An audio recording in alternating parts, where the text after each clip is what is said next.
छत्तीसगढ़ में कोरोना के मामले लगातार बढ़ रहे हैं। पिछले 24 घंटे की बात करें तो कोरोना के 856 नए मामले सामने आए हैं। वहीं कल 8 लोगों की कोरोना संक्रमण से मौत हो गई। कल 266 मरीजों ने कोरोना संक्रमण को हराकर जिंदगी की जंग जीत ली। हालांकि जिले में अभी भी कोरोना के 4661 एक्टिव मरीजों का इलाज जारी है। जिलेवार बात करें तो कल सबसे ज्यादा राजधानी रायपुर में 306, दुर्ग जिले में 233, बिलासपुर में 56 मरीज मिले हैं।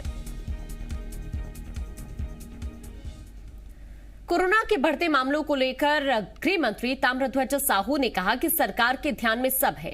सीएम जैसे ही असम दौरे से आएंगे, कोरोना को लेकर समीक्षा की जाएगी। गृह मंत्री ने सभी से कोरोना को लेकर सावधानी बरतने की अपील की।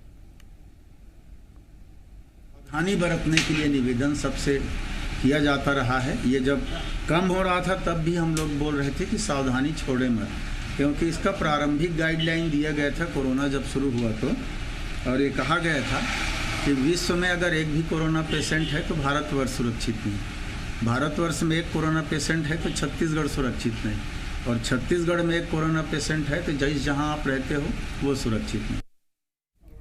छत्तीसगढ़ में कोरोना के बढ़ते संक्रमण और व्यवस्थाओं को लेकर बीजेपी ने प्रदेश सरकार पर निशाना साधा है।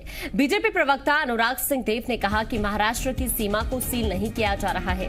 इसके साथ ही बड़े क्रिकेट मैच का आयोजन हो रहा है। उन्होंने कहा कि लगातार कोरोना से मौत हो रही है, लेकिन सरकार हाथ पर हाथ धरे बैठी है। और ज्यादा जानकारी के लिए हमारे संवाददाता रजनी ठाकुर हमारे साथ लाइव जुड़ चुके हैं। रजनी, क्या कुछ फिलहाल कोरोना को लेकर अपडेट है? क्योंकि अब तो अगर बात की जाए राज्य सरकार हालांकि बार बार लोगों से अपील कर रही है सावधानी बरतने की। गृह मंत्री को अभी हम सुन रहे थे, लेकिन अब बीजेपी ने भी घेरना शुरू कर दिया कोरोना को लेकर। देखिए आकांक्षा, छत्तीसगढ़ में कोरोना के मामले लगातार बढ़ रहे हैं। अब तक जहां 400 से 500 की संख्या में केसेस आ रहे थे, वहीं अब आंकड़ा जो है वो 1000 के पास पहुंच चुका है। कल रात ही 856 नए कोरोना के मामले सामने आए हैं। और न सिर्फ कोरोना के मामले बढ़ रहे हैं, बल्कि कोरोना से होने वाली मौतों की जो संख्या है वो भी बढ़ रही है। और यही वजह है कि अब सरकार और स्वास्थ्य विभाग चिंतित है।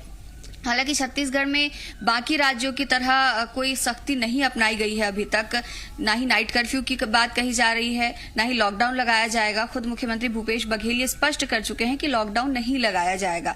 लेकिन मामले जिस तरह से बढ़ रहे हैं उसमें सवाल ये उठता है कि क्या बिना सख्ती के इन मामलों पर लगाम लगाई जा सकती है? क्योंकि मध्य प्रदेश, महाराष्ट्र, पंजाब, हरियाणा में जिस तरह की स्थिति है, वैसी स्थिति छत्तीसगढ़ में ना बने, इसकी कोशिश में तो सरकार जरूर है। जो सीमावर्ती जिले हैं वहां पर अलर्ट की बात कही गई है। इसके साथ ही जो दूसरे राज्यों से आने वाले लोग हैं उनकी मॉनिटरिंग की जा रही है, स्क्रीनिंग की जा रही है, उनकी जानकारी भी जुटाई जा रही है। लेकिन उसके बावजूद मामले जो हैं वो बढ़ते चले जा रहे हैं। और इसमें कहीं ना कहीं लोगों को अब ये समझना होगा कि सरकार की कोशिश एक तरफ है, लोगों को खुद से ज्यादा सावधानी रखनी होगी। क्योंकि पिछले साल भी यही वो समय था जब मामले बढ़ते चले गए थे, और एक वक्त ऐसा आया था जब लॉकडाउन की नौबत आ गई थी, जब सख्ती की नौबत आ गई थी। तो वो स्थिति दोबारा ना बने, इसके लिए न सिर्फ सरकार को प्रयास करने होंगे बल्कि लोगों को भी प्रयास करने होंगे। विपक्ष के अपने आरोप हैं, और विपक्ष का यही कहना है कि जब एक तरफ मामले बढ़ रहे हैं तो ऐसे में बड़े आयोजन करवाने की क्या जरूरत है।